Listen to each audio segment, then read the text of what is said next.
السلام عليكم ورحمة الله وبركاته. اللهم صل وسلم وبارك على سيدنا محمد عليه أفضل الصلاة والسلام. وصفتنا النهارده نعمل كوارع بالورق العنب، يحشي ورق كوارع بالورق العنب. دي الكوارع بتاعتنا أنا نقعتها وغسلتها كويس وحطيت لها في المحلول اللي احنا بنعمله العادي. شايفين شكلها بسم الله ما شاء الله، بصوا نضيفة وزي الفل وقشطة ازاي. في حاجة بقى أنا بحبها، أنا دلوقتي هاخدها أشيطها على النار عشان لو في أي شعرية رفيعة متبقاش موجودة، تبقى آخر حاجة في النظافة يعني. بصوا بقى يا جماعه، انا همسكها كده شايفين بالماسك وابتدي ان انا اشيطها كده، احطها على النار ازاي. بصوا بشيطها كده داير ما يدور. هنعمل كل الكوارع، كميه الكوارع بتاعتنا كده بالطريقه دي. الكوارع يا جماعه بعد ما انا شيطتها على النار، وعايزه اقول لكم ان انا حطيتها في محلول لمده ساعه، عباره عن دقيق طبعا زي ما احنا عارفين وملح وليمون، وبعدين غسلتها كويس وبعدين شطفتها بعد ما انا عم شيطتها. هنعمل ايه بقى مع بعض بقى يا جماعه؟ انا حطيت حله كده فيها ميه تغلي، وانزل بالكوارع بتاعتنا من غير اي حاجه خالص فيها. دي اول مرحله برده نظافه، بحيث لو في ريم ولا حاجه يطلع في الايه، في السلقه دي. احنا هنسلقها بس كده، تاخد غلوتين لمده 10 دقايق كده على النار وخلاص. بصوا بعد 10 دقايق شايفين الريم يا جماعه؟ ده اللي انا عايزاه. هشيل بقى الكوارع بتاعتنا كده واشطفها عشان اشتغل بقى ايه عليها على نظافه. بصوا بقى يا جماعه، نبتدي بقى نشتغل على الكوارع بتاعتنا. انا هسويها في حله الضغط عشان تستوي بسرعه. اول حاجه انا هحطها دي الميه معانا بتاعتنا اللي انا محضراها.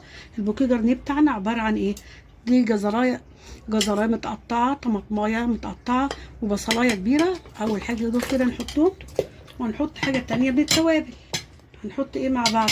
بصوا بقى يا جماعه، دول وحدتين حبهان انا فاتحاهم كده، وفلفل حصى وورق لورا، وديت جوز الطيب مبشوره تدي طعم وريحه. وحطيت فصين توم، نسيت ان انا اقول لكم معاهم برده فصين التوم مع الحاجات اللي احنا حطيناها. ده البوكيه جرن بتاعنا. وابتدي بقى ننزل ايه بالكوارع بتاعتنا كده. وفي حاجه انا عايزه اقول لكم انا حطاها معاه، هنزل كده بالكوارع كده ما شاء الله. يا جماعه انا عندي ماسوره اللي هي العظم كده، فانا دولت ما شاء الله حتتين كده احطهم هيدوا. شايفين البهاريز بتاعتها ما شاء الله؟ بصوا البهاريز فيها هتدي برضو، تنزل سميه وطعم جميل مع الكوارع بتاعتنا. هغطيها بقى وغطي. بصوا بقى يا جماعه، انا عملت التسبيكه ما صورتهاش طبعا، عاملاها قبل كده يعني كذا مره على القناه.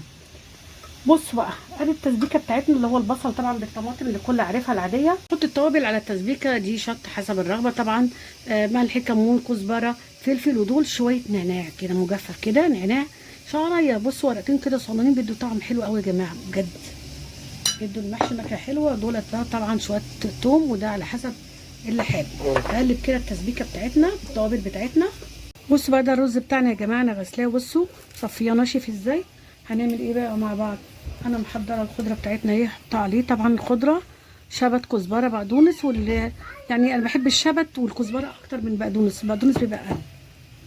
بصوا بقى انا في حاجه بحب اعملها يا جماعه، دي بصلايه وشويه ملح وفلفل كده، انا ادعكها كده بايدي واحطها تاني على التسبيكه بتاعتنا كده بالايد كده، بتدي نكهه قوي للمحشي. وننزل بالبصلايه كده اللي احنا تبلناها بالملح والفلفل، ريحتها ما شاء الله جميله. وهناخد بقى ايه بقى التسبيكه بتاعتنا. انا هاخد كده عشان التسبيكه كتير، اشوف انا هاخدها كلها ولا لا. هي شكل المحشي بتاعنا يا جماعه، التتبيله خطيره، ريحتها بصراحه رهيبه. كده خلاص هنتحضر على ان احنا نحشي. زي ما احنا سالقينه، شايفين هو متربط ازاي ما شاء الله، شايفين لونه اصفر ازاي، بسم الله ما شاء الله اللون بتاعه. انا هقطع كده عشان اعرف احشي بالمقص كده، ونعبي كده نحشيه اهو بالمقص يا جماعه كده ما شاء الله، شويه شويه كده بالراحه. يا جماعه ورق العنب طبعا بنحطه كده على الورق ايه الخشن. هاخد كده شويه رز كده، مش هكتر الرز فيه. انا بصراحه انا هوريكم عشان انا بحب الف على ايدي بصراحه، ده بالنسبه لي اسهل. واروح كده من الجنبين كده اهو يا جماعه كده الطرفين، اروح عامله كده، واروح جايه ايه بقى الف واضغط كده عشان الورق بتاعنا ما تفرطش اهو يا جماعه. شايفين الصوص؟ بصوا واحد على ايديا كده اهو يا جماعه اهو. الورقه من الناحيتين كده هنقفلها نضمها كده اهي، اروح جايه اهو يا جماعه اهو. على الايد كمان سهل اسهل. شايفين الصباع؟ هنعمل كل المحشي بتاعنا كده. بصوا بقى يا جماعه، بسم الله ما شاء الله، شايفين شكل الكوارع. بص البهاريز بسم الله ما شاء الله وصافيه. انا ما حطيتش ملح، هحط بقى دلوقتي الملح بتاعنا. طبعا هي عليها فلفل اللي هو الايه الحصى، واقلبها بقى ونطلع بقى ايه الكوارع بتاعتنا. بصوا بقى الكوارع يا جماعه بسم الله ما شاء الله. بصوا دايبه دوب. بصوا دايبه دوب. بصوا ما خدتش وقت في حله الضغط يا جماعه. البهاريز بصراحه مع اللي هي طلعت كمان من الماسوره. جمال الكوارع يا جماعه. بصوا طالعه من العظم ازاي وهي كده سخنه. هقطعها كده قطع وهي كده سخنه عشان ايه بيبقى سهل التقطيع. بصوا مش مستحمله، هي مفصوله من العظم. بسم الله ما شاء الله اللهم بارك. بصوا نطلعها كده ورا بعضها. بصوا مش مستحمله يا جماعه، دايبه دوب. الله اكبر بسم الله ما شاء الله. بصوا الجمال، بصوا الحلاوه. بصوا بقى يا جماعه انا معايا ليا كده شريحتين ليا. انا حطيت معلقه زيت وهنزل كده ايه بالليا بشريحتين كده. ليا 3 وحدات كده كفايه عشان ايه هتشموا الطعم والريحه. هننزل بقى يا جماعه بمعلقه توم كده عشان هنعمل الصوص او التتبيله اللي هو الصوص الحلو اللي هنعمل بيه الكوارع يا جماعه. كده ريحه الليا خطيره مع التوم. شايفين بسم الله ما شاء الله اللهم بارك. شايفين هديها بس لون ذهبي كده بقى يا جماعه. شايفين كده التوم بتاعتي. هاخد بقى ايه قطعتين اللي هي دول دلوقتي اللي انا خدت منهم التصميه بتاعتهم. دي حاجه يا جماعه طبيعيه، ريحه مش قادره اقول لكم جميله قد ايه. انا ننزل بقى معلقتين معجون طماطم كده يا جماعه. هديلهم برده تقليبه كده. بصوا بقى انا قلبتها وهننزل ريحه الليا فظيعه دي كده. طماطم يا جماعه كده كوبايه طماطم او ايه شويه طماطم انا طلعوها من الفريزر. الليا يا جماعه هو ده السر بتاع المطاعم اللي احنا بناكل الطاجن الجاهز. هسيبها كده تسبك شويه يا جماعه. ننزل بالتوابل ملح وكمون وفلفل وبابريكا وكزبره وجوز الطيبه تديها ريحه حلوه كده زي اللي احنا بناكلها بره. وقمنا محضره شوربه. هننزل كده بشويه شوربه من بتاعه الكوارع عليها يا جماعه. وهنسيبها بقى ايه نغلي بسم الله ما شاء الله كده تسبك شويه. بصوا بقى يا جماعه ننزل بالكوارع بتاعتنا كده في الصلصه اللي احنا عملناها كده بسم الله ما شاء الله. واسيبها تغلي غلوه. انا ما رضيتش احطها من الاول عشان هي دايبه دوب مش مستحمله. هي مهريه كانت مفصوله من العظم وانا بشيلها. بسم الله ما شاء الله اللهم بارك. بصوا بقى يا جماعه انا محضره الطاجن بتاعنا اهو ما شاء الله. ودهناه يا جماعه كده ايه معلقه زيت. وهنزل بقى محضره معانا ايه حلقات كده بصل. هنعمل الفرشه الارضيه اللي احنا هنحطها فيها عشان ايه. وحلقات كده طماطم كده.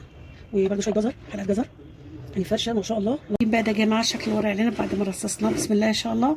هنبتدي بقى نرصص كده مع بعض صباع. شايفين الصباع ما شاء الله اللهم بارك كده يا جماعه. بس بقى يا جماعه انا محضره كده عصير ليمونتين. فلفل كده هقطعه يا جماعه كده حلقات. ده اختياري شطشط كده عشان تبقى ايه طاجن سبايسي خالص. بقى بالكوارع بتاعتنا الخطيره يا جماعه. انا هنحط كده الكوارع بتاعتنا بسم الله ما شاء الله بالصوص كلها. الله اكبر بسم الله ما شاء الله اللهم بارك. شايفين بسم الله ما شاء الله يا جماعه. انا هزود كده شويه شوربه مكان الصلصه لحد اشوفها تاخد قد ايه الكميه اللي هتحتاجها. اقلب الطاجن بتاعنا يا جماعه كده. انا شربت شويه شوربه تاني. دي شرايح اللي هي برده انا هحطها كده اللي احنا عملناها هتدي طعم وريحه خطيره. هنحط بقى شرايح ليمون يا جماعه كده ما شاء الله اللهم بارك. بصوا بقى يا جماعه احنا حطيناه كده هنغطيه بورق الفويل ورق الزبده من تحت. وهنحطه في الفرن على درجه انا مسخنه. الطاجن بتاعنا يا جماعه بعد ما خرج في الفرن انا شلت ايه لما لقيته استوى شلت الورق الفويل من عليه ورحت ولعت عليه الشوايه عشان اقلبه عشان اوريكم برده شكله من تحت. بعد ما قلبناه شايفين الرصه بتاعته.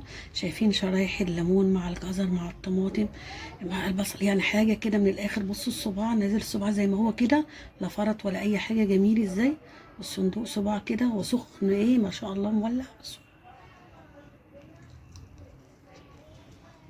خطير. بصوا الرزايه بفلفل ازاي ومستوي طعمه تحفه بجد تحفه. بصوا الورق العنب وادي الكوارع اهي من تحت. بصوا دايبه دوب. بصوا الله اكبر. شايفين الكوارع. ناخد حته كوارع برده